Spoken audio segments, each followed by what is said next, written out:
አሁን ኢየሱስ ክርስቶስ ሊቀ ካህን ነው ብለው ያምናሉ? የሚምር ሊቀ ካህን ነው ብዬ አምናለሁ። ሊቀ ካህን ምንድን ነው ስራው? የሚምር ሊቀ ካህን ነው። ስለ የትኛው ነው የምታው? ስለ ክርስቶስ ከሆነ የሚምር ሊቀ ካህን ነው እኮ። ኢየሱስ ክርስቶስ ሊቀ ካህን ነው ስንል እኮ የሚምር ሊቀ ካህን ነው እኮ አልኩ። የሚምር ሊቀ ካህን ነው። አሁን ምንድን ነው የሚሰራው? የሚምር ሊቀ ካህን ነው። አትቀበለውም? የሚምር የሚለውን እቀበለዋለሁ። አሁን ሊቀ ካህን ሆኖ ምንድን ነው የሚሰራው አልኩት እኮ። ታራቂም ነው አስታራቂም ነው። እሺ ሊቀ ካህን ስራው በብሉይ ኪዳን ምንድን ነው?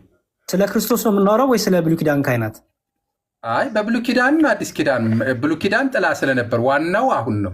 ስለዚህ ስለ ክርስቶስ ሊቀ ካህን ነው የምታወራኝ ወይስ ስለ ብሉይ ኪዳን? ለየዋ ይሁን ቦርነጌን ለየው። ጥያቄን በደንብ አስቀምጠው። እኔ አንተን ብጠይቅ የብሉይ ኪዳን ሊቀ ካህናትና ደግሞ ክርስቶስ ደግሞ የሚምር ሊቀ ካህን ሲባል ልዩነቱ ምንድነው ብዬ ነው የምጠይቀው። ምክንያቱም ለክርስቶስ ሲነገር የሚምር የሚል ቅጣሌ ያለው፣ ለብሉይ ኪዳን ሊቀ ካህናት ሲነገር የሚምር የሚባል ቅጥያ የላቸውም። ምክንያቱም እነሱ የሚምሩ አይደሉም። አለቀ። የሚያስምሩ ብቻ ናቸው። ምክንያቱም ራሳቸው ምሕረትን ይጠብቃሉ። ኃጢአት አለባቸው፣ ነውር አለባቸው፣ ጉለት አለባቸው። ክርስቶስ ግን ንጹህ ነው። ንጹህ የእግዚአብሔር በግ ነው። ክርስቶስ መልስ የሚጠብቅ አይደለም። ራሱ መላሽ ነው። ራሱ ይቀርባል። እሱን አይደለም እኔ ጥያቄ አንደርስታንድ። እንግዲህ እኔ ስናገር እንዴት እንደተናገሩ አይደል። ሊቀ ካህን በብሉይ ኪዳን ምንድን ነው የሚሰራ የነበረው? በጣም ጥሩ። የብሉይ ኪዳን ሊቀ ካህናት በጣም ጥሩ። እንደዚህ ካብራራው አሪፍ። የብሉይ ኪዳን ሊቀ ካህናት ስራቸው ምንድን ነው? ስለ ህዝቡ ኃጢአት አስቀድሞ ስለ ራሳቸው ኃጢአት መስዋዕት ይሰዋሉ። ቀጥሎ ደግሞ ስለ ህዝቡ ኃጢአት መስዋዕትን፣ ምልጃን ያቀርባሉ፣ ይለምናሉ። መስዋዕት አቅርበው ወደ እግዚአብሔር ጸሎትን ያቀርባሉ፣ ይለምናሉ፣ ምልጃ ያደርጋሉ። ካህን ማን ነው? የአዲስ ኪዳን ሊቀ ካህናችን የሚምረው ሊቀ ካህናችን ኢየሱስ ክርስቶስ እና ኢየሱስ ክርስቶስ አሁን በሰማይ ሊቀ ካህን ነው። በሰማይ የሚምር ሊቀ ካህን እኮ አልኩ። የሚምር ሊቀ ካህን ነው እኮ አልኩ። ኦኬ። ስለዚህ የሚማልድ አይደለም። የሚምር ሊቀ ካህን ነው አልኩ እኮ። የሚምር ሊቀ ካህን ማለት አንዴ በፈሰሰው ደሙ ይታረቃልም ያስታርቃልም። እሺ እዚህ ላይ እስኪ ላንብበው። የመጀመሪያው ሁለቱን ጥቅሶች ነው ሐዋርያው ጳውሎስ ለሮሜ የተናገረውና ዕብራውያን 7 ያለውን ነው። እሺ ዘወትር ሊያማልድ ዘወትር በሕይወት ይኖራል ሲል የትኛው ነው የምታነባው? ዕብራውያን 7 ነው የምታነባው? 7:25 ያለችው። እሺ ላሳይህ፣ ምን ችግር አለው ማለት እንደሆነ ከትርጉማችን ጭምር ላሳይ፣ እንዲያውም ምን ብሎ እንዳይፈታው እዚሁ ላይ መጽሐፉ በሚለው። እኔ ኦርቶዶክስ ነኝ፣ ቦርናጌን። እኔ ሙስሊም አይደለሁም፣ ክርስቲያን ነኝ። መጽሐፍ ቅዱስ የተጻፈውን አንዴ ስማኝ፣ ስማኝ ቦርናጌን። ትምህርቴን ነው የምጠይቀኝ አይደለ? ፕሊዝ ትምህርቴን ስጠይቀኝ ትምህርቴን ነው የማሳየህ። እኔ ኦርቶዶክሳዊ ነኝ። መጽሐፍ ቅዱስን እንደፈለግኩ እንደግሌ አልፈታም። የምናገረው ነገር ቤተክርስቲያን እንዴት ትረዳዋለች የሚል ኦርቶዶክሳን ስጠይቅ ትርጓሚያችን አውጥተን ነው የምንመልስልን። ምክንያቱም የራስ መረዳት የሚባል ነገር በእኛ ዘንድ የለም። ላሳይህ፣ ቅድም ያልኩትን ነው አሁን በመጽሐፍ አስደግፌ ላሳይህ። እሺ የእኛ ትምህርት ስጠይቁን በእኛ ትምህርት እንመልስ፣ የእናንተን ደግሞ በራሳችሁ መልሱ። ቀላል እኮ ነው በጣም። እሺ ይኸው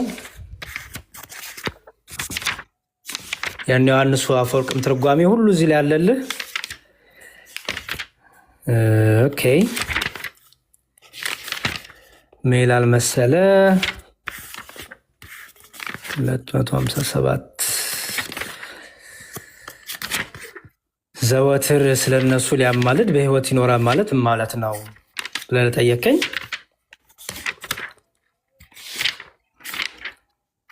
ይሄ ትርጓሜያችን ነው። ባይዘው ይኸው የሐዋርያ ቅዱስ ጳውሎስ ትርጓሜ ከኤፌሶን እስከ ዕብራውያን ያለው ነው። ባይዘው ይህን ትርጓሜ ፕሮቴስታንት ወገኖቻችንም ይጠቀማሉ፣ በተለይ እስልምና ላይ የሚሰሩ እና አሪፍ ነው። እኔ ሪኮመንድ አደርጋቸዋለሁ ብትጠቀሙ የምትፈልጉ ሰዎች። እሺ ምዕራፍ 7 ይቅርታ ድምፁ ከረበሻችሁ ስገልጥ።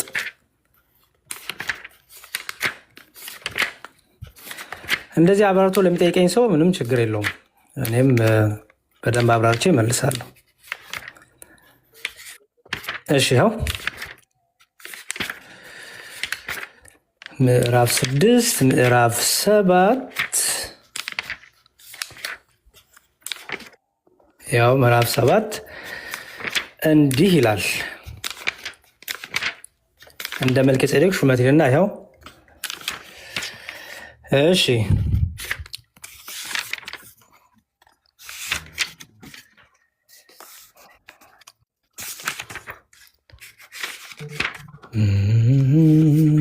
ያው እዚህ ጋር እነርሱም እንዳሉ ሞት ስለከለከላቸው ይልና ቁጥር 23 የሚሞቱት ሊቀ ካህናት ብዙ ስለሆኑ ለሚሾሙትም ብዙ ነበሩ።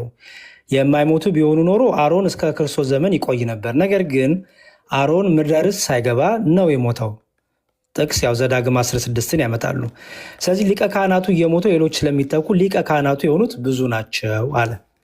እርሱ ግን ለዘላለም የሚኖር ስለሆነ የማይለወጥ ክህነት አለው። እርሱ የተባለው ጌታችን ነው። ለዘላለም ሊቀ ካህናት ሆኖ ስለሚኖር ክህነቱ ከእርሱ ተነስቶ ሌላ ሊሄድ አይችልም። ስለሆነም ክህነቱ አይለወጥም፣ ለዘላለም ሊቀ ካህናት ነው ይላል። ለእነርሱ ሊያማልድ ዘወትር በሕይወት ይኖራል ማለት ነው። ሊያማልድ በሚለው ኃይለ ቃል ብዙ ሰዎች ይሰናከሉልና ለመጸለይ ወይም ለመለመን በሕይወት የሚኖር ይመስላቸዋል። የአንድምታ መተርጉማን በዕለተ ዓርብ ባደረገው ተልእኮ እስከ ምጽአት ድረስ ሲያድንበት የሚኖር ስለሆነ ነው ብለው ተርጉሞታል። ልድገምልህ። በዕለተ ዓርብ በተደረገው ቤዛነት ማለት ነው እስከ መጨረሻ እስከ ዳግም ምጽአት ድረስ ሲያድንበት የሚኖር ስለሆነ ብለው ይተረጉሙታል። እስከ ዕለተ ምጽአት የሚነሳው ትውልድ የሚድነው ያው በኢየሱስ ክርስቶስ ሞት ነው። አንድ ጊዜ በሞተው ሞት የሚመጣውን ትውልድ ሁሉ ያድንበታል። ሊያማልድ ዘወትር በሕይወት ይኖራል የሚለው ለዚህ ነው ይላል። ይህን ፍቻየው ትቀበለዋለህ? ቦርነጌን ኦኬ። እሱም እኮ ምንም ያው ነው እኮ ምክንያቱም መስዋዕቱ የቀረበው አንዴ ነው። ትክክል ነው። አሁን ግን ይህን መስዋዕት ይዞ በሰማይቱ ድንኳን ገባ ይላል። በደሙ ተመልሶ አልወጣም። ሰማይ የተባለው ምንድን ነው? ሰማይ የተባለው ምንድን ነው? በሰማይቱ ድንኳን ይላል። ሰማይ የተባለው ምንድን ነው? እንግዲህ ምድራዊት ድንኳን የነበረችው የሙሴ የነበረው አገልግሎት የነበረችው ምድር ላይ ያለችው በበጎች በፍየሎች ደም የነበረች ናት። ሰማይ የተባለው ምንድን ነው ያልኩ? ሰማይ ማለት ሰማይ ነው። ሌላ ምን? ምድር ማለት ምድር ነው። ሌላ ትርጉም ካለው እሱንን ማብራራት ይቻላል። እሺ፣ ስለዚህ መጀመሪያ እንጨርስ። እንጨርስ። ከዚህ ላይ ተግባብተናል። እሱ እኮ ችግር የለብኝም እኔ እሱ ጋር ችግር የለብኝም ሳይሆን ቦርናጌን አሁን ያለውን የትርጓሜን አንድምታ ትቀበለዋለህ? ተቀብለዋል? እሱ አንዴ የፈሰሰው ደም ነው ይላል። አዎ አንዴ የፈሰሰው ነው እኮ። ስለዚህ ትቀበለዋለህ ሆይ? አዎ። በቃ ጥሩ። አሁን ወደ ሰማይ ወደሚለው እንሂድ። እሺ፣ አንዴ ጥያቄ ነዛው ጋር አሁን ኢየሱስ ክርስቶስ ሊቀ ካህን ሁኖ ይልና ዕብራውያን ምዕራፍ 9 ላይ ቁጥር 7ን ጨረስን። አንዴ ቆይ፣ እዛ እንሩጥ። ቦርናጌን አሁን የሰጠኝን 7ን ጨረስን ወይስ አልጨረስንም? አልጨረስንም። እዚያው ላይ ልቀጥለ እንትን ስላልከኝ ነው፣ ሰማያዊ ብለህ ስላለኝ ነው ወደዚያ ሄዱት። ኖ ሰማያዊ በኋላ እናያለን። ዕብራውያን 7ን ጨረስን። እሺ ዕብራውያን 7ን ቆይ ልቀጥልና እዛ ጋ እንትን ትለኛለህ። እንደዚህ ይላል እዛው ላይ የማይለወጥ ክህነት አለው ይልና ስለ እርሱ ሊያማልድ ዘወትር በሕይወት ይኖራል ይልና ስለ እነርሱ ሊያማልድ በሕይወት ይኖራል ይልና ስለዚህ የሚለው ላይ ስለተነገረው ቃል ነው። በእርሱ በክርስቶስ ወደ እግዚአብሔር የሚመጡትን ፈጽሞ ሊያድናቸው ይችላል ይላል። አሁን ሰው በክርስቶስ ኢየሱስ ሲያምን አሁን ሊያድን የሚችለው ማን ነው? ክርስቶስ ራሱ። ስለዚህ ማዕከለኛ ሆኖ አስታራቂ ሆኖ አማላጅ ሆኖ ነው። ምክንያቱም ሊቀ ካህን ሆኖ ደሙን ይዞ ስለገባ ነው አይደል? የሚምር ሊቀ ካህን የተባለው ለዛ ነው። አየህ፣ ራሱ አዳኝ ነው። እዚህ ጋር የሚያድናቸው ማን ነው? አዳኝማ እንደሆነ ሁሉ በሁሉ እንደሆነ እኮ ተነጋግረናል። በዚህ ንባብ ነው ያልኩት። ቦርናጌን እባክህ በዚህ ንባብ ላይ ስለዚህ ደግሞ በእርሱ ወደ እግዚአብሔር የሚመጡትን ፈጽሞ ሊያድናቸው ማን ነው? እዚህ ጋር የሚያድናቸው ኢየሱስ ክርስቶስ። ስለዚህ ራሱ ታራቂ ነው አይደለ? ራሱ አዳኝ ነው ከአባቱ እኩል ሆኖ። በጣም ጥሩ። ስለዚህ የሚምር ሊቀ ካህን ያልነው ለዛ ነው ማለት ነው። የሚምር ሊቀ ካህን ነው። እርሱ መሐሪም ነው፣ ታራቂም ነው። ደግሞ በፈሰሰው ደግሞ ዕለት ዕለት ደግሞ አንድ በቀራንዮ በተደረገው መስዋዕት ደግሞ ቤዛነቱ ደግሞ ዕለት ዕለት እስከ ምጽአት ድረስ ሲታረቅም ሲያስታርቅም አለ ማለት ነው። አዎ አሁን ገለጹት ላይ ታራቂም ነው አስታራቂም ነው ሲሉ በሰውነቱና በአምላክነት በሰውነቱ አስታራቂ ነው፣ መካከለኛ ነው፣ ሊቀ ካህን ነው። በሰማይ ሁለት ባህሪ ያለው እያልክ ነው አሁን።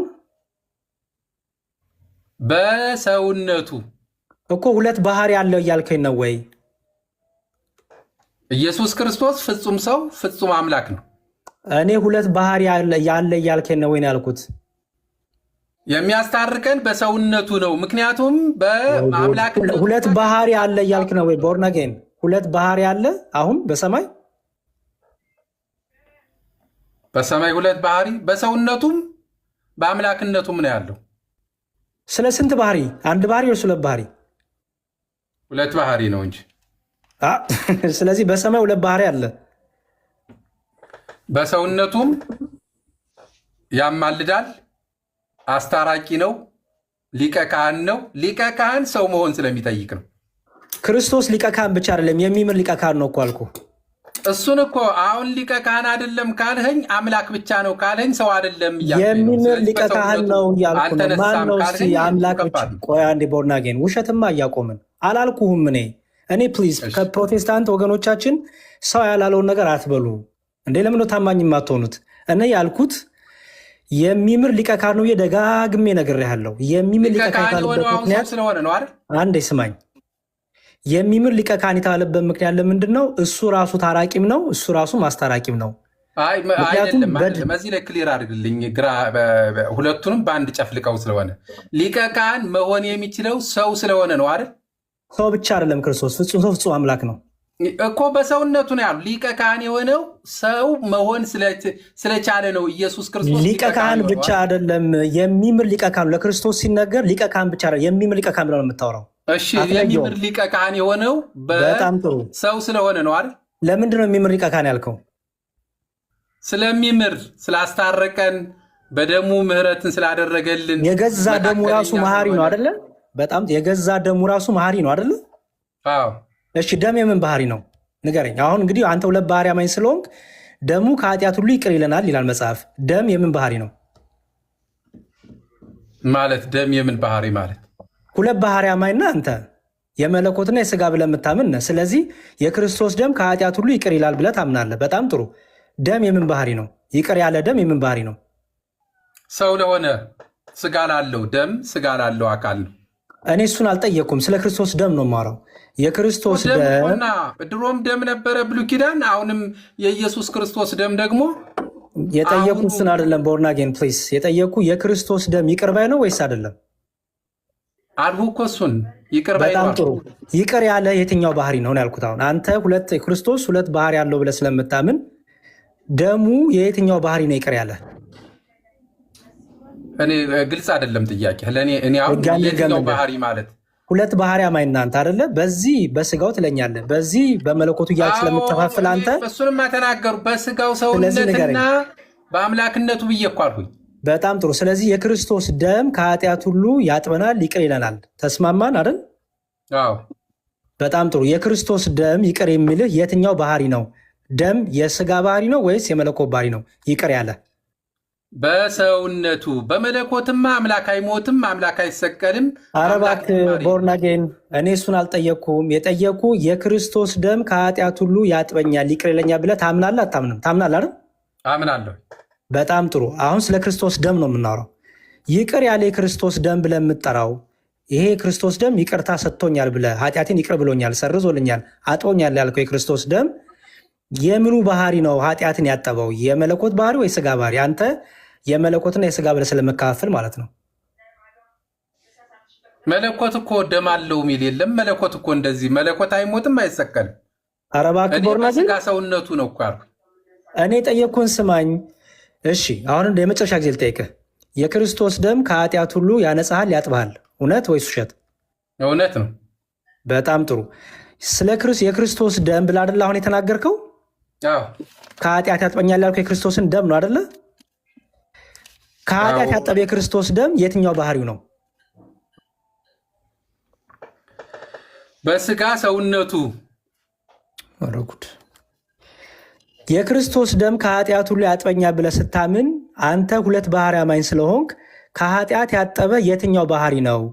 ደም የስጋ ባህሪ ነው። ይቅር ኃጢአት ይቅር ማለት የመለኮት ባህሪ ነው። የስጋ ባህሪ የሰውነት ባህሪው ሰው በመሆኑ እንደኛ ሰው ፍጹም ሰው በመሆኑ ያ በሰውነቱ የፈሰሰው ደም ቆላሲስ ደሙን አትለየውም ማለት ነው።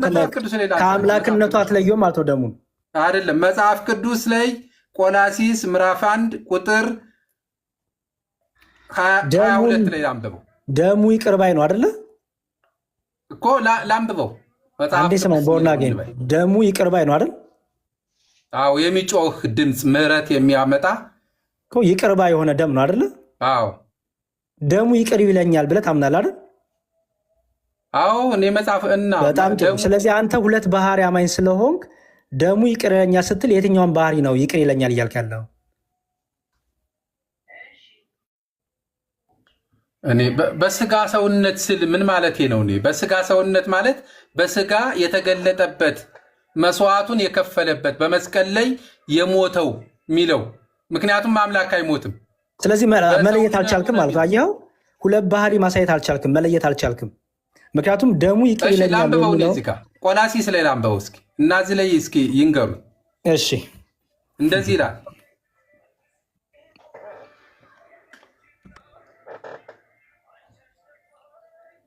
ምን ይላል? እየጠበቅኩ ነው። እሺ ላንብበው። አዎ አንብበው፣ ንገረኝ ወይ ደግሞ እኔ ላንብብልህ። ችግር የለውም። አይ ችግር የለውም። በስጋ ሰውነት በሞቱ በኩል አስታረቃችሁ ይላል። እውነት ነው። በስጋ ሰውነት ሲል ምን ማለቱ ነው? በስጋ ሰውነት በጣም ጥሩ። እኛ በስጋ ሰውነት ሲል ምን ማለት መሰለህ? በቁስሉ ተፈወሳችሁ ይላል አይደለ? አይደል?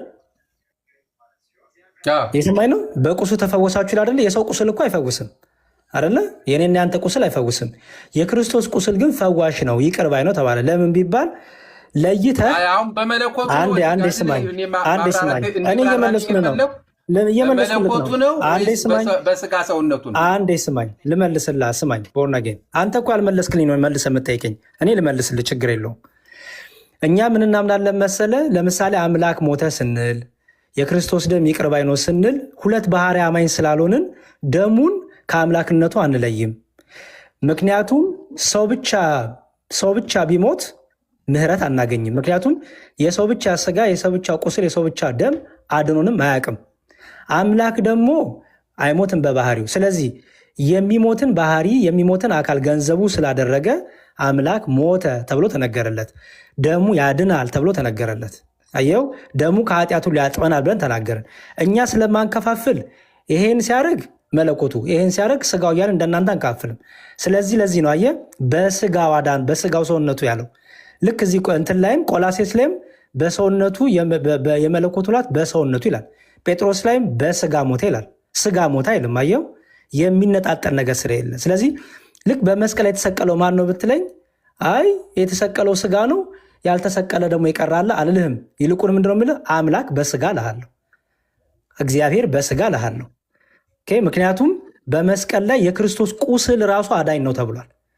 የክርስቶስ ደም ራሱ አዳኝ ነው ተብሏል። ደሙ ቁስሉ አዳኝ የተባለው ምንድን ነው? ለይተህ ከአምላክነት ስለማትለየው ነው። የእሱ የክርስቶስ ደም መለኮት የተዋህዶ አምላክነት የተዋህዶ ገንዘብ ያደረገው ደም ስለሆነ ማለት ነው። ይሄ ሀሳቡ እኮ አንድ ሀሳብ ነው። አሁን ንግግሩ እኮ ዘሴም ነው። ዘሴም አይደለም። ደሴም ነው ብለህ ወደ እኔ አትጠጋ። ቅድም አስረዳኝ። እንደዛ ከሆነ አስረዳኝ። የኔን ጥያቄ አስረዳኝ። ቆይ አንዴ ጥያቄ ላቅርብና አስረዳኝ። የክርስቶስ ደም ከኃጢአት ሁሉ ያጥበናል። ያጥበሃል ወይስ አያጥብህም? ያጥበኛል።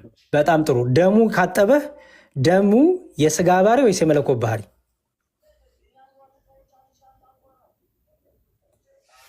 የመለኮት ባህሪ ወይስ የመለኮት ባህሪ ወይስ የስጋ ባህሪ ማለት ምን ማለት ነው? አንተና ለሁለት ከፍለም አንተ ይሄን ሲያደርግ ስጋ አረገ፣ ይሄን ሲያደርግ መለኮት አረገ ብለህ ሁለት ባህሪ አማኝና። ስለዚህ ልክ እኔ አሁን ሁለት ባህሪ አማኝ ስላሉ ቅድም ስጠይቀኝ በቀላሉ መለስኩልህ። አንተ ሁለት ባህሪ አማኝ ስለሆንክ መልስልኝ። ደሙ ከኃጢአት ሁሉ ይቅር ይለኛል ስትል እኔማ ባህሪው ሁለቱ ባህሪ ስላለ ሁለቱም ባህሪ ነው አወራው። በጣም ጥሩ። ስለዚህ አውራኛ ሁለቱም ባህሪ አሳየኝ። መለኮት ነው የሞተው ወይስ ሰው ነው የሞተው? ሰው የሚለው ነው ወይስ ምንድን ነው የምትለኝ? ሁለት ባህሪ ካልከኝ ደሙ ከኃጢአት ሁሉ ይቅር ይላል የሚለው ሁለት ባህሪ አሳየኝ። እሺ መጽሐፍ ቅዱስ እንደሚለው ልናገር። አሁን ቅድም ያነበብኩት በስጋ ሰውነት ሲል ፍጹም ሰው የሆነውን ነው የሚናገረው። ኧረ እባክህ ቦርናጌን የጠየኩ ደሙ ከኃጢአት ሁሉ ያጥበኛል ስትል ሁለት ባህሪ ያሳየኝ። እዚህ ቃል ውስጥ ደሙ ከኃጢአት ሁሉ ያጥበናል በሚለው ቃል ውስጥ ሁለት ባህሪ ያሳየኝ። እሺ አንደኛውን ባህሪ እኮ እየተናገሩኝ ነው። ደሙ የሚለውን ያሳየኝ። ደሙ የሚለው ቃል ውስጥ እዚህ ላይ ፎከስ አድርግ። ደሙ ከኃጢአት ሁሉ ያጥበናል፣ በዚህ ውስጥ ሁለት ባህሪ ያሳየኝ። እሺ ደሙ ከኃጢአት ሁሉ ያጥበናል ስንል ኢየሱስ ክርስቶስ በስጋ ሰውነት በተገለጠበት ጊዜ የፈሰሰው ደም ንጹሕ ፍጹም ሰው በመሆኑ ያ ደም እንደ ብሉይ ኪዳን ስላልሆነ ኃጢአት የሌለበት ስለሆነ ሁለት ባህሪ ያሳየኝ። ቦርናጌን እባክህ ሁለት ባህሪ ደሙ ከኃጢአት ሁሉ ይቅር ይላል የሚለው ቃል ውስጥ ሁለት ባህሪን ከደሙ ላይ ያሳየኝ። አምላክነቱማ ከአብ ጋር እኩል ነው። በመለኮት እኮ እኩል የሆነ ነው። እኔ እሱን አልጠየቅኩህም። በመለኮት ከአባቱ ጋር እኩል ነው አላልኩህም። የጠየቅኩ እኔ ደሙ ከኃጢአት ሁሉ ያጥበናል በሚለው ቃል ውስጥ በዚህ ቃል ውስጥ ደሙ በሚለው ቃል ውስጥ ሁለት ባህሪ ያሳየኝ። እኔ ይህ ጥያቄ ስላልገባኝ እኔ ይህ ነው ልልህ አልችልም። ምክንያቱም አንተ ሰውነቱንም ደሙ መለኮትም ነው ብለህ ልትለኝ ነው፣ የሰው ደምም ነው ልትለኝ ነው። እሺ እኔ አላልኩም። ላትዋሽ ፕሊዝ ቦርናጌን እንዲሁ መልስ ስታጣ ልትለኝ ነው አትበለኝ። እንደዚህ አትበል ፕሊዝ። እኔ እንኳን አንተን እንዲህ ልትለኝ ነው አላልኩም እስካሁን። እንደዚህ አትበል ልትለኝ ነው አትበል ፕሊዝ። እኔ አንተ ትልቁ ችግሬ ከአንተ ጋር ሳውራ መልስ ስታጣ እንዲህ ልትለኝ ነው ትላለህ። እኔ አላልኩም ፕሊዝ። ታማኙን መልስ ከሌለ ወይ ደግሞ አጥንቸው ወደ ምልጃው እንሂድና እኔ የገባኝን ተናግሬያለሁ። ምልጃው ላይ ግን ጥያቄ አለኝ ያልተመለሰ። አንዴ ስማኝ። መልሱ ከከበደ ምንድነው የሚደረገው መሰለ? እኔም አንተም ከከበደን አንድ ነገር ቆይ ይህን ነገር አጥንቼ ጠይቄ መርምሬ ልምጣ ማለት በጣም ትልቅ ክብር ነው። እንደዛ ማድረግ ትችላለህ። ኦኬ፣ ምንም መላፋት አይጠበቅብንም። ሁለት ባህሪ አማኝ ስለሆንክ ያን ሁለት ባህሪ ትምህርትህን የክርስቶስ ደም በሚለው ሳሳየን ነበር ጥያቄ። እሱ ልታሳይ አልቻልክም፣ ችግር የለውም። ምክንያቱም ዝግጅት የሚፈልግ ከሆነ ጎሄድ መዘጋጀት ትችላለህ። እሺ ወደ ሊቀ ካህንነቱ ልሂድ። ሊቀ ካህን አሁን ኢየሱስ ክርስቶስ በሰማይ ሆኖ ሊቀ ካህን እንደሆነ ዕብራውያን 9 ቁጥር 11 ላይ ላንብበውና ከዛ ዕብራውያን 9 ደግሞ ዕብራውያን 9 እንሂድ ደግሞ። እሺ ዕብራውያን 7ን ጨረስን ማለት ነው ተስማምተን። ዝም ብለን ጥቅስ ከምንዘል አንድ ነገር እየጨረስን ቦርናጌን ፕሊዝ። ዕብራውያን 7ን ጨረስ። አሁን ሁለት ጥቅሶችን አንብቤ፣ ምክንያቱም ሊቀ ካህንነቱ አማላጅነቱን አይገልጽም። አማላጅ ነው የሚለውን የብሉይ ኪዳንን አድርጎ አዲስ ኪዳን ሊቀ ካህን ሲሆን አይማልድም ማለት የሊቀ ካህንነት ስራ አቁሟል። እኔ ደግሞ ሊቀ ካህን እንደሆነ እንደቀጠለ ነው። አሁንም ሊቀ ካህን እንደሆነ ይናገራል። ለምሳሌ ቦርናጌን እስቲ ምልጃ የሚለው ጽንሰ ሀሳብ አንዴ የምንየው። እሺ ተከዛ ጥቅስን እናያለን። ለምሳሌ አንተ ሰኔ ትማልዳለህ አይደለ? አይ እኔ እንደዚህ አልተነትንም። አሁን ቆይ ተንትን አይ ግዴታ ነው ያማልዳን የሚለው በአማርኛ ነው እንጂ የምተነትኑት በግሪኩ ያማልዳን የሚለውን ቁጭ አርጎታ ነው። ችግር የለውም። የኔና አንተ ምልጃ ይባላል አይደለ? እኔ ስለ አንተ የምጸልየው ምልጃ ወደ እሱ ገብቼ ስለ ምልጃ የቮካብለሪ ዴፊኒሽን እንትን አልልም። አንዴ ስለ ቮካብለሪ አይደለም የማወራው። መጽሐፍ ቅዱስ ቃል ላይ ስለ ነገስታት ምልጃን አቅርቡ ይላል። ስለዚህ እዚህ ጋር ምልጃ የተባለው ቃል አለ። ለክርስቶስ ምልጃን ትጠቀማለህ። ስለዚህ የክርስቶስ ምልጃ የሚለው ቃል ለክርስቶስ ሲነገርና ለሰዎች ሲነገር ምልጃ የሚለው ደሴም ቃል ትርጉሙ አንድ አይነት ወይስ የተለያየ ነው? ይለያያል። በጣም ኢየሱስ ክርስቶስ የሚማልደው በሊቀ ካህንነቱ ነው። እኔ ደግሞ ለወንድሞቼ እማልዳለሁ፣ ልጸልያለሁ፣ እለምናለሁ። ስለዚህ ጸሎትና ልመና ነው የምታወራው ማለት ነው። ስለኛ ሲነገር ስለ እኔ ሲነገር እኔ ስለ ሰዎች ስለምጸልይ ነው። ለኢየሱስ ክርስቶስ ግን ሊቀ ካህን ስለሆነ ነው። ገባኝ። ሊቀ ካህናትም እኮ የብሉይ ኪዳን ሊቀ ካህናትም እኮ ሊቀ ካህን ናቸው፣ ምልጃን ያቀርባሉ። የእነሱ ምልጃ ግን እኮ የኢየሱስ ክርስቶስ አዲስ ኪዳን ለምን አይማልድም? አንድ ቆይ ስማኝ።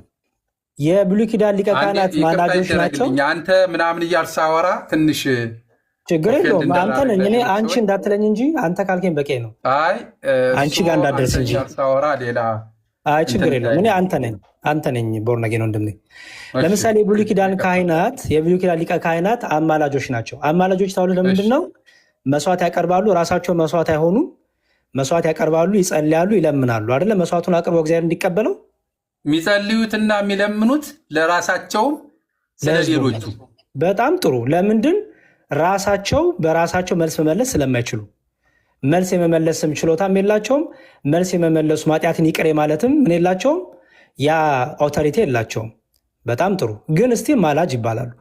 ወደ ክርስቶስ ስንመጣ ግን የሚምር ሊቀ ካህን ያለው ለምንድን ነው? እርሱ ራሱ ታራቂ ስለሆነ። ስለ ክርስቶስ ምልጃ ወይም መማለድ የሚለውን ሀሳብ ስናወራ መስቀል ላይ የተሰራውን ቤዛነቱን አይደል የምናወራው? ቦርነጌን መስቀል ላይ ቤዛ የሆነው ነው። በጣም ጥሩ። አሁን ስለ እኔ እናንተ ስለ አንተ ወይም ስለ ብሉይ ኪዳን ካህናት ምልጃ ስናወራ በመስቀል ላይ ስለወጣን ነው እኛ አይደለም። አንዳችን ለአንዳችን ስለምንለምን አንዳችን ለአንዳችን ስለምንጸልይ ነው። ምክንያቱም እንደዚህ አይደለም። እኔ የኔን ጥያቄ ወደ ሌላ መንገድ እየወሰድከው ነው። አልወሰድኩም። ምልጃ የሚለውን ሀሳብ እየፈታው ነው። የአዲስ ኪዳን ሊቀ ካህን ነው ስንል ስለ ራሱ አይለምንም እንጂ ስለ ራሱ አይልም እንጂ እንደ ብሉይ ኪዳን ሁሉ ደሙን ይዞ ገባ ስንል ስለ ህዝቡ ይለምናል፣ ምልጃን ያደርጋል ማለታችን። ስለ ህዝቡ ይለምናል፣ ክርስቶስ ይለምናል። በምድር እያለ ለምኗል። አሁን ግን ክርስቶስ እኔ ስለ ቤዛነቱ ስለ መስቀሉ ስራ ነው። ምክንያቱም እርቅ ያገኘ ነው የታረቅነው በመስቀሉ ስራ በደሙ መፍሰስ ነው። ስለዚህ ክርስቶስ ያማልዳ ስትል ይለምናል፣ ይጸልያል እያልክ ነው አይደለም አይደል? አሁን ያማልዳን ስል አሁን ሊቀ ካህን ነው እያልኩኝ ነው እኮ። ገባኝ። ሊቀ ካህን ነው ስትል አንድ የፈሰሰው ደግሞ ለዘላለም ይቅርም ይላል ይቅርም ያስብላል እያልክ ነው አይደል? አሁንም የሚመጡትን ደሙን ይዞ ይታያል። ምን ያልገባኝም አሁንም ምንድን ማለት እሱ ነው ደም ይዞ የሚታየው? ደሙን ይዞ ወደ ቅድስተ ቅዱሳን ገባ። ቦርናጌን እባክህ ከዛ ከዚህ አትዝለል። ደሙን ይዞ ይታያል። ማነው ደሙን ይዞ እንድናገር ትናገራለህ፣ ግን ከዛ እዚህ አትዝለል። ደሙን ይዞ ይታያል ስትል ጨርስና ስጠኝ እድል። እሺ ደሙን ይዞ ይታያል የሚለውን አብራራ። ያው ማነው ደሙን ይዞ የሚታየው? ይዞ ይታያል ማለት ነው። ላውራና ሊቀ ካህን የሚለውን ላውራና አማላጅ አይደለም ካለኝ ሊቀ ካህን አይደለም በሚለው ነው የምንስማማው። ምንድን ነው ሊቀ ካህን ከሆነ ግን አማላጅ ነው። ሊቀ ካህንን ፍታ። በብሉይ ኪዳንና በአዲስ ለክርስቶስ የሚምር ሊቀ ካህን ሲባልና የብሉይ ኪዳን ሊቀ ካህናቶች ሊቀ ካህን ሲባሉ ያለውን ከእሱ ጀምረ ፍታ ልዩነቱ። ቀጥል። እሺ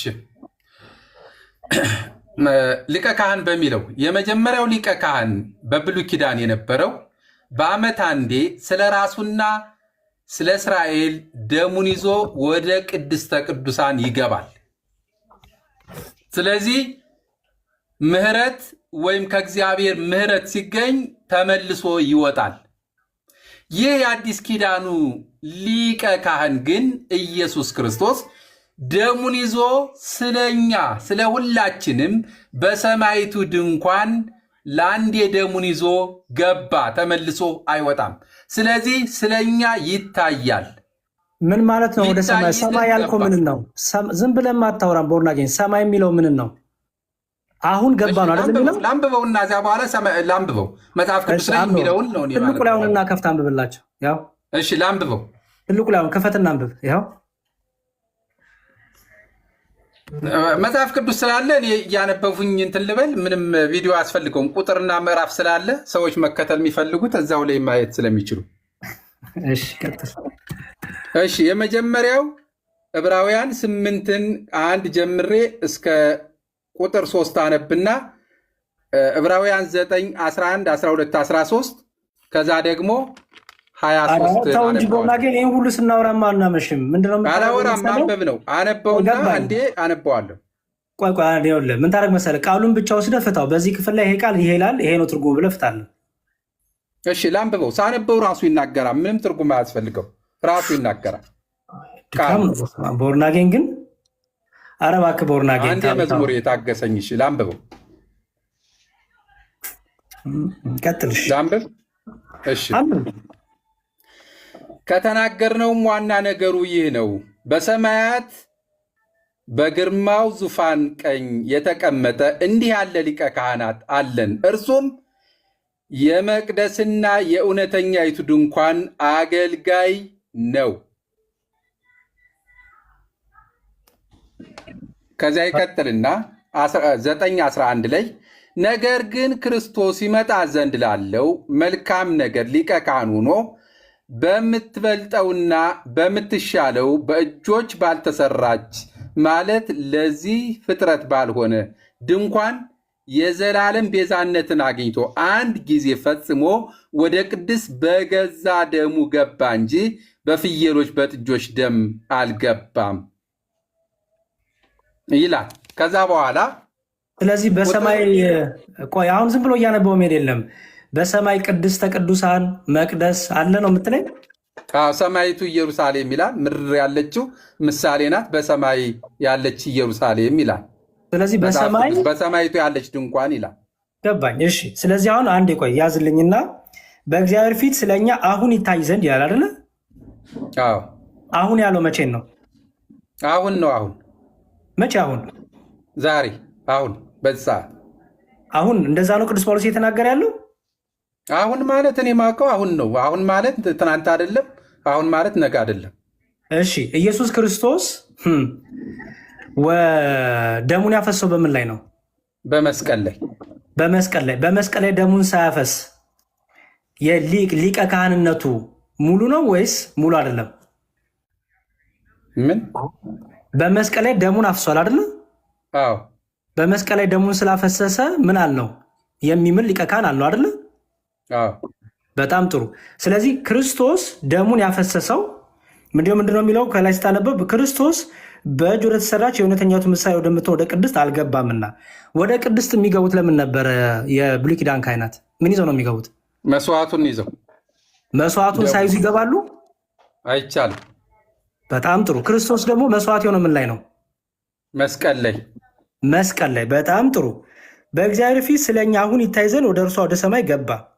ስለዚህ አሁን ይታይ ዘንድ ያለው ስለ መስቀሉ ስራ ነው ወይስ አይደለም?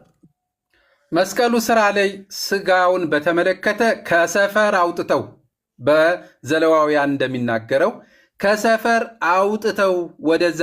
ምክንያቱም ሊቀ ካህኑ ስጋውን አቃጥሎ አመዱ ነው ውጭ ይደፋ ነበረ። ደሙን ግን ወደ ቅድስተ ቅዱሳኑ ይዞ ይገባ ነበር። ስለዚህ ኢየሱስ ክርስቶስ ደሙን ነው ይዞ የገባው። መስዋዕቱማ በጎልጎታ። ደሙን የት ነው ያፈሰሰው? መስቀል ላይ። መስቀል ላይ ደሙን ሳያፈስ፣ መስቀል ላይ ደሙ ሳይፈስ ሌላ ቦታ ፈሷል ማለት ሌላ ቦታ ማለት ጎልጎታ ላይ ነው የፈሰሰው። በጣም ጥሩ። ስለዚህ በመስቀል ላይ ነው አይደለ መስዋዕት የቀረበው? አዎ። በጣም ጥሩ። ስለዚህ ወደ ሰማይ ገባ አሁን ያለው በእኛ ትርጓሜ ላሳየህ። አንተ የራስን ትርጉም ማሳየት ትችላለህ። ትርጓሜ ሳይሆን አሁን በተነገረው የአንተን ትርጉም መቀጠል የእኛን ትምህርት ነው። የእኔ ትርጉም አይደለም። በወርናጌን የአንተን አይደለም፣ የአንተ ትርጉም አይደለም እኮ እሱን እኮ የተናገርኩኝ ነው። የእኛ የቤተክርስቲያናችን ትርጓሜ ምን እንደሚል ላሳየህ። አንተን ትርጉም አንተ ታስተምራለህ። ይኸው በእግዚአብሔር ፊት ስለኛ አሁን ይታይ ዘንድ ወደ እርሷ ወደ ሰማይ ገባ ይላል። በእግዚአብሔር ፊት ስለኛ አሁን ይታይ ዘንድ የሚለው በእግዚአብሔር አብ ፈቃድ እኛን ለማዳን መስዋዕት ማቅረቡን ያመለክታል። ዮሐንስ አፈወርቅም በእግዚአብሔር ፊት ተገለጠ ማለትም ኃጢአት ማስተሰረይ የሚችለውን መስዋዕት ወደ አብ አሰረገ ማለት ነው ብሎ የተረጉምና ወደ ሰማይ ገባ ሲል ሰማይ ሁለት ትርጉም አለው ይላል። አንደኛው ቅዱስ ጳውሎስ ኢየሱስ ክርስቶስን ከብሉይ ኪዳን ሊቀ ካህናት ጋር ስለሚያነጻጽረው የብሉይ ኪዳን ሊቀ ካህናት መስዋዕት ለማቅረብ ወደ ድንኳኑ እንደሚገባ ኢየሱስ ክርስቶስም ራሱን ለመስዋዕት ወደ መስቀል ሄደ ማለት ነው። እደግመዋለሁ። የብሉይ ኪዳን ካህናት መስዋዕት ለማቅረብ ወደ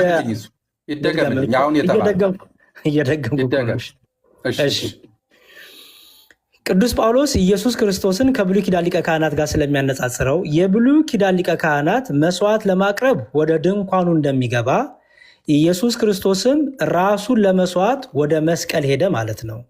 ስለዚህ ሰማይ የተባለው መስቀል ተብሎ ተተርጉሟል። ሁለተኛው ትርጉም ኢየሱስ ክርስቶስ ራሱን በመስቀል ላይ ሰውቶ ወደ ሰማይ ወደ አብ አረገ ማለት ነው። ይኸው እዚህ ጋር ዛረገ ላቡ ርሶ ዕጣን ወመስዋዕት ስሙር እንዲል ራሱን የተወደደ መስዋዕት ዕጣን አድርጎ ወደ አባቱ አሳረገ እንዲል ይላል። ስለዚህ በሁለት ትርጉሙ የመጀመሪያው ላይ ሰማይ ማለት ጎልጎታ ነው የሚለው አላልኩም ይላል። እንደዛ ይላል። ጎልጎታ ቦታ ነው። ጎልጎታ ቦታ ነው። ቦርናጌን ጎልጎታ ቦታ ነው። ሰማይ የሚለው መስቀል ነው እያለክ ነው ያስቀመጠልህ።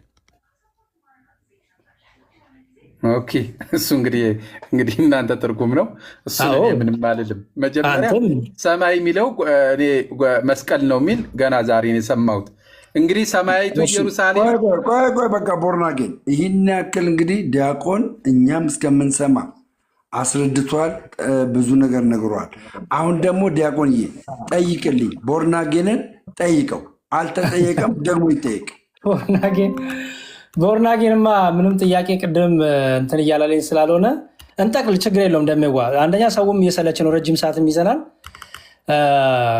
ማነው ቦርናጌን በቃ አጠቃልና የእኔ ማጠቃላይ ሰጥቼ እንጨርስ። ግዴታ መስማማት የለብንም። ኦኬ እኔ ላጠቃል። ስንት ደቂቃ ነው የተሰጠኝ? 3 ደቂቃ ይሰጥህ። 3 ደቂቃ ልስጥህ። 3 ደቂቃ እሺ። 3 ደቂቃ ላድርግልህ።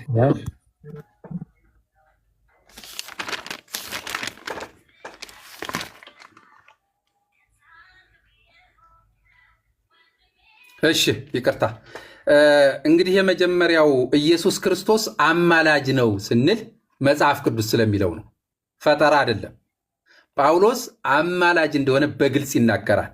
ምክንያቱም ጳውሎስ ሲናገር በሮሜ ላይ ሲናገር ኢየሱስ ክርስቶስ እንደሚማልድ ሲናገር እንደዚህ ይላል፣ እግዚአብሔር የመረጣቸውን ማን ይከሳቸዋልና የሚያጸድቅ እግዚአብሔር ነው፣ የሚኮንን ማን ነው ይልና ጥያቄ የሞተው 1 ይልቁንም ከሙታን የተነሳው 2 በእግዚአብሔር ቀኝ ያለው፣ ምክንያቱም በስጋ ሳይሆን በእግዚአብሔር ቀኝ ያለው ይልና ደግሞም ስለኛ የሚማልደው ብሎ ጳውሎስ ለሮሜ ይነግራቸዋል፣ ከሞተ በኋላ ያለውን።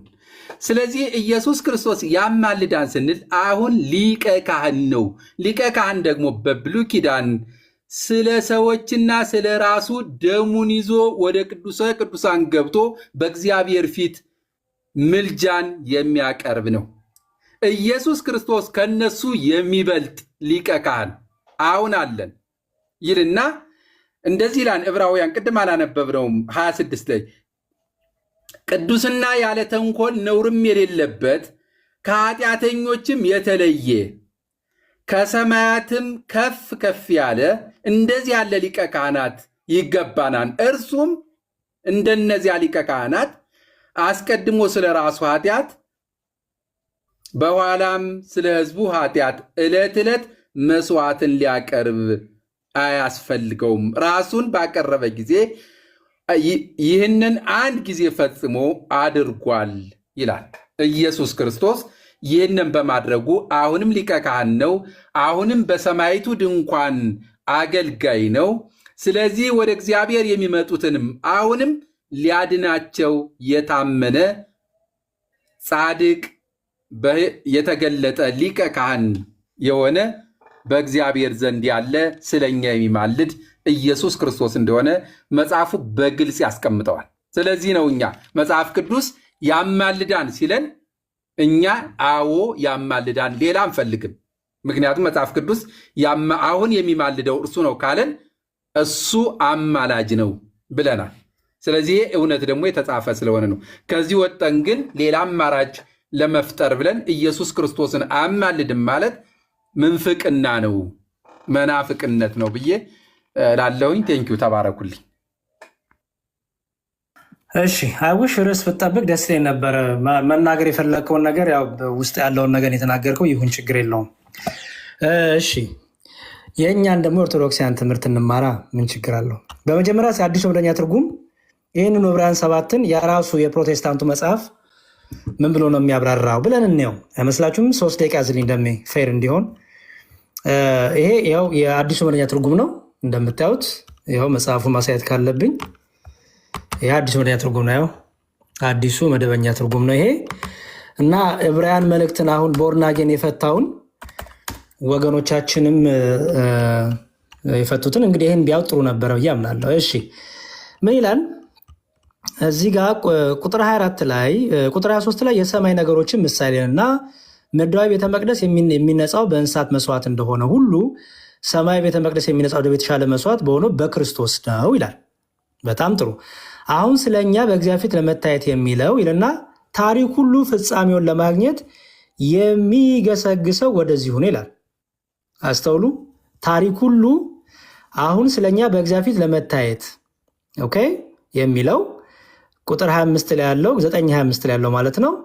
በእኛ አሁን በእግዚአብሔር ፊት ለመታየት አሁን ገባ፣ ስለኛ ይታይ ዘንድ አሁን ገባ የሚለው ታሪኩ ሁሉ ፍጻሜውን ለማግኘት የትኛው?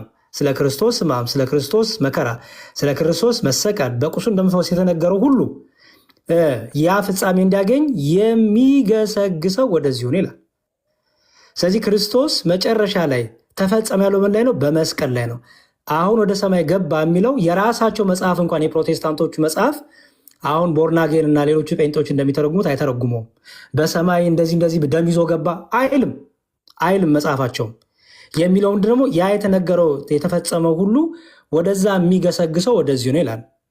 ክርስቶስ ደግሞ በመስቀል ላይ ያደረገው። ስለዚህ ምን አሁን ይታይ ዘንድ የሚለው በመስቀል ላይ፣ ምክንያቱም ክርስቶስ በመስቀል ላይ መስዋዕት ሳይሆን ደም አልፈሰሰምና መስዋዕት አልሆነምና፣ ስለዚህ መስዋዕት የሆነ ምን ላይ ነው? መስቀል ላይ። ስለዚህ አሁን ወደ ሰማይ ገባ አሁን ይታይ ዘንድ የሚለው በነገራችን ላይ መጽሐፍ ቅዱስ አሁን ሲል አሁንም እንዲ አውዳዊ ፍቹንም ጠብቃችሁ ብትፈቱ ቅዱስ ጳውሎስ ወደኋላና ወደፊት ያለውን ያለፈውን በአሁን አድርጎ ያወራል። የአሁኑን ደግሞ ልክ በአሁኑም አድርጎ ባለፈም አድርጎ የሚያወራበት አለ። መቼም የመጽሐፍ ቅዱስ አጻጻፍን እንድትረዱት ለእናንተ መንገር አይጠበቅብኝም። ኤኒዌይስ ክርስቶስ ኢየሱስ ክርስቶስ ግን ምንድነው? የሚምር ሊቀ ካህን ነው። አምላካቸው ኢየሱስ ክርስቶስ ምንድነው? የሚምር ሊቀ ካህን ነው። የሚምር ሊቀ ካህን ማለት ነው ራሱ መሐሪ ነው፣ ራሱ ታራቂ ነው፣ ራሱ ማስታራቂ ነው። አሁን ክርስቶስ በአባቱ ቀኝ ነው ያለው። በአባቱ ቀኝ ነው ያለው ስለምን እያልን ነው? ቀኝ ስንል የአብ ኃይሉ የአብ ክንዱ እያልን ነው። ስለዚህ የአብ ኦቶሪቲ፣ የአብ ስልጣን፣ የአብ ኃይል ሁሉ የወልድም ነው እያልን ነው። ስለዚህ ከአባቱ እኩል ምንድን ነው? ጸሎትን ይቀበላል፣ ጸሎትን ይሰማል። ራሱ ደግሞ በደሙ አንድ በፈሰሰው ደሙ ዕለት ዕለት ደጋግሞ ማፍሰስ አይጠበቅበትም። አንድ በፈሰሰው ደሙ የሚምር ሊቀ ካህን ስለሆነ ይምረናል፣ ይቅር ይለናል። አንድ በፈሰሰው ደሙ ከእሱ ጋር ብቻ ደግሞ አይደለም ከባህሪ አባቱ ከአብ ከባህሪቱ ከመንፈስ ቅዱስ ጋርም እርቅ እናገኛል። ምክንያቱም መታረቅ ለአብም ለወልድም ለመንፈስ ቅዱስም የምትነገር ናት እንጂ ለወልድ ብቻ የምትነገር አይደለችም፣ ወይ ለአብ ብቻ የምትነገር አይደለችም። ስለዚህ በዚህ እንድትይዙት እንፈልጋለን ማለት ነው። እግዚአብሔር ይስጥልኝ። እንደሚዋ ኖ ሂድበት፣ እኛ እየሰማን ስለሆነ ይህ በዙ ቅዱሳን እንግዲህ እያዳመጣችሁ ሁላችሁ እንግዲህ ቅዱሳን እያዳመጣችሁ ቅዱሳን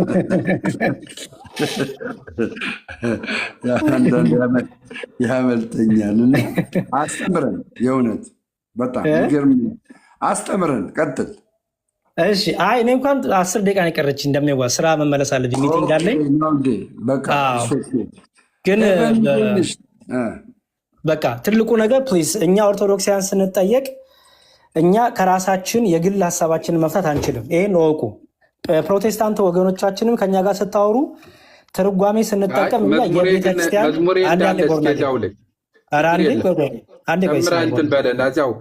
አንዴ ቦርናጌን አልቀጥልም እኮ ልጨርስ።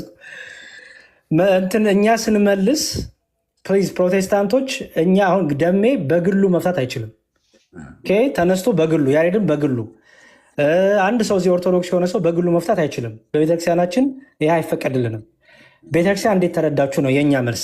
ቤተክርስቲያኔ ቤተ እምነቴ እንዴት ተረዳችሁ እንጂ ያሬድ እንዴት ተረዳው አይደለም። ስለዚህ ቤተክርስቲያኔ እንዴት ተረዳችሁ የሚለውን በትርጓሜ ነው የማሳየው። ትርጓሜ መጽሐፍ አለን እኛ። በትርጓሜያችን መሰረት ትርጓሜ ስልን የነ ዮሐንስ አፈወርቅ የነ ጎርጎርዮስ ዘንዚናዙ የብዙዎች አባቶቻችን ከኛ አስቀድሞ የነበሩት ክርስቲያኖች እንዴት ተረዱት፣ እንዴት ተረጎሙት፣ እንዴት ፈቱት። ስለዚህ የአባቶች ፍቻ አለ ማለት ትርጓሜ አለን። ይህን ትርጓሜያችን ጠብቀን እንፈታለን። ብትቀበሉ ትቀበላላችሁ፣ ባትቀበሉ ደግሞ ኦኬ አናስገዳችሁም። ትምህርታችን ግን ይሄ ነው። ስለዚህ ትምህርታችን ደግሞ ለምንድን ነው እንደዚህ የሆነበት ምክንያት ያው የአባቶቻችን ትምህርት ስለያዘ ቤተክርስቲያን የራሷን ትምህርት ከአባቶቿ የተቀበለች ስለሆነች ለትምህርቷ ደግሞ ጥንቁቅ ስለሆነች ማንም ተነሱ የራሱን የገዛ ፈቃዱን ስለማይተረጉም ትርጓሜ እንጠቀማለን ማለት ነው። እና በተለይ መጽሐፍ እኔ ሪኮመንድ አደርጋለሁ ፕሊዝ ብትጠቀሙ። ለምሳሌ ይሄ የዮሐንስ ወንጌል ትርጓሜ አለ። ኢቨን አሁን ብዙ ጊዜ ሙስሊሞች ጥያቄ ይጠይቃሉ። ጥያቄ ሲጠይቁ እውነቴን ነው ፕሮቴስታንት ወገኖቻችን ከዚህ ይጠቀማሉ። ደሜ ለምሳሌ ከኔ አብ ይበልጣል የሚል ቃል አለ። ከኔ አብ ይበልጣል የሚለውን ቃል ሙስሊሞችም እኮ ያነቡታል። ግን ሲረዱት ምን ብለው ነው? ይኸው ወልድ ከአብ ያንሳል፣ ወልድ አብ ይበልጠዋል እያሉ ነው የሚያነሱት። እዚህ ላይ ግን ተቀምጧል። አየው እዚህ ጋር ተቀምጧል ምን ማለት እንደሆነ። መጽሐፍ ቅዱስ እኮ አላብራራውም አይደል? ከኔ አብ ይበልጣል ብሎ የተቀመጠው ምን ማለት ነው የሚለውን ይኸው ትርጓሜ አለ። ለምሳሌ ወደ ማናት ማርያምን መቅደላዊት ማርያምን ሂጂ ንገሪያቸዋልና ወደ አባቴና ወደ አባታችሁ ወደ አምላኬና ወደ አምላካችሁ አይደል? ይህንን ሙስሊሞች ጠቅሰው ይኸው ክርስቶስ አምላክ አለው ይላሉ። ይኸው ፍጡር ነው ይላሉ ክርስቶስ። ኦኬ እንዴ ብለህ ስታብራራ ከየት አመጣው ቢሉስ እኛ ይሄ አለን። ወደ አምላኬና ወደ አምላካችሁ ማለት ይሄ ነው ብለን ማብራሪያ አለን። አንድ ፕሮቴስታንት ግን ይሄን ሲያብራራ ከየት አመጣው ይባል ምን ሊል ነው? የግሌ ትርጓሜ ሊል? አይ በቃ እንደተጻፈው ነው ሊል ነው? አይሆንም።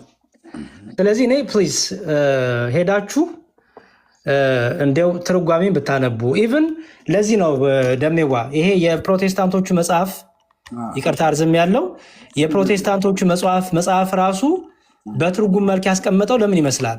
ከነ ማጥያ ጽፎ የተቀመጠው አየኸው።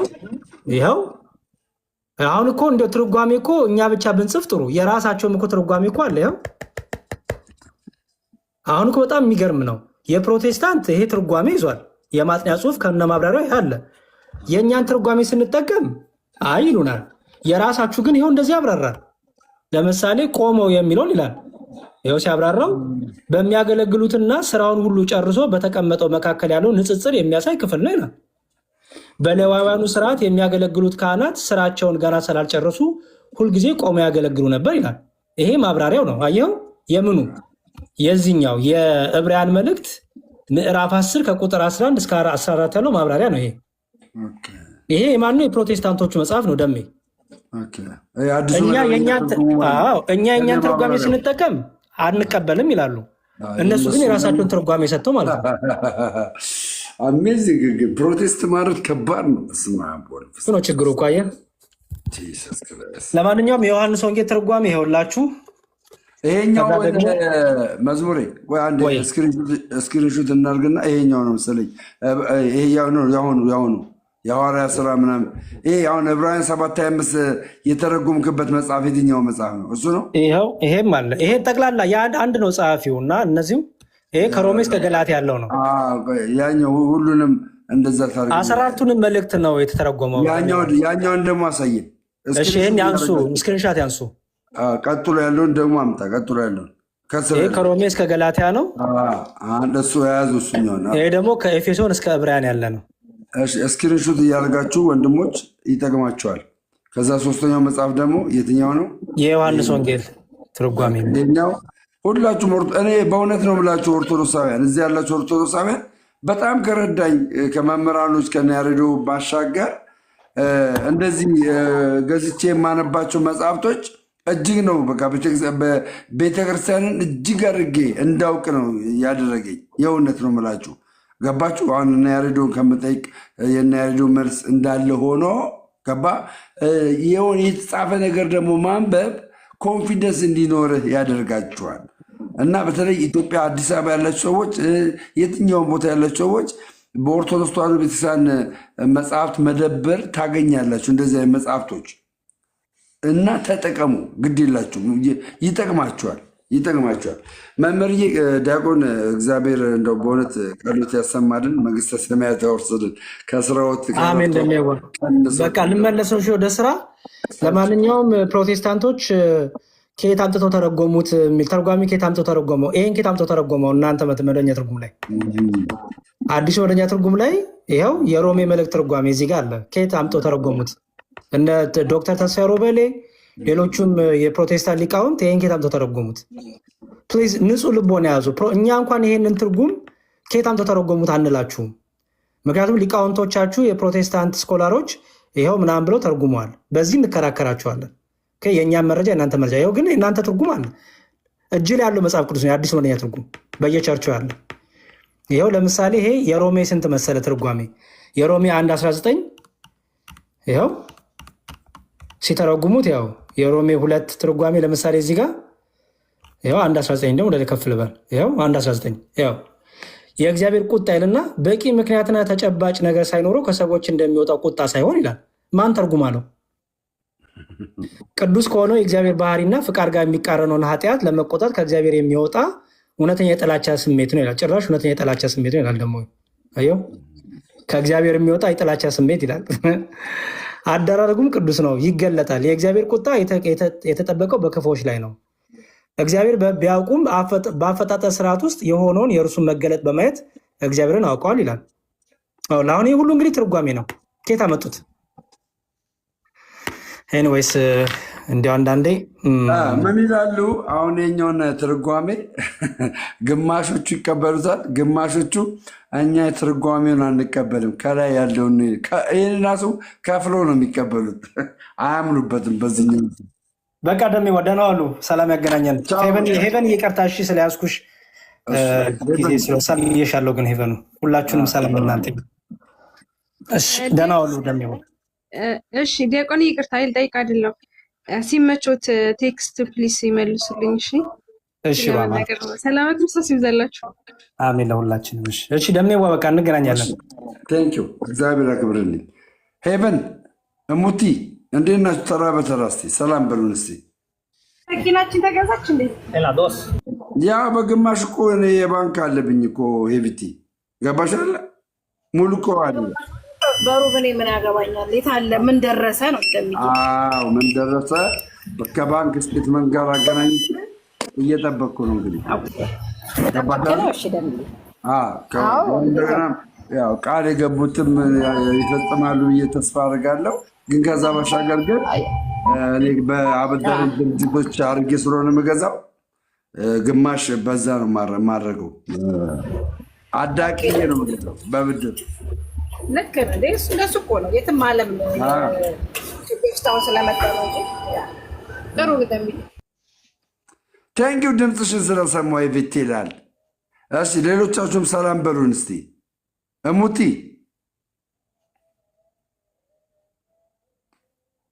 እሙቲ ላሻ ብላንካ ኦኬ። እሺ ውቤ ዘማርያም ወይ ደምዬ እንዴት አመሻችሁ? ዛሬ ሰላም ነው። ደምዬ ተመልሷል። የደመ ቤት ተመልሷል። የደመ ቤት ወደ ነባሩ እና መዝሙርዬም በጣም ዘመኑን እግዚአብሔር አምላክ ይባርክልን፣ በደዌ ጸጋ ይጠብቅልን። ወንድማችንን እንዴት ያለ ደስ የሚል ዛሬ በቃ ደስ እያለኝ ነው ረጅም ሰዓት የሰማሁትና ደምዬ መኪናችንም ጉዳይ ደግሞ ወደፊት ነው ገና ገና አደሱኝ አንድባለው። እሺ ሩቲ እንዴት ነሽ?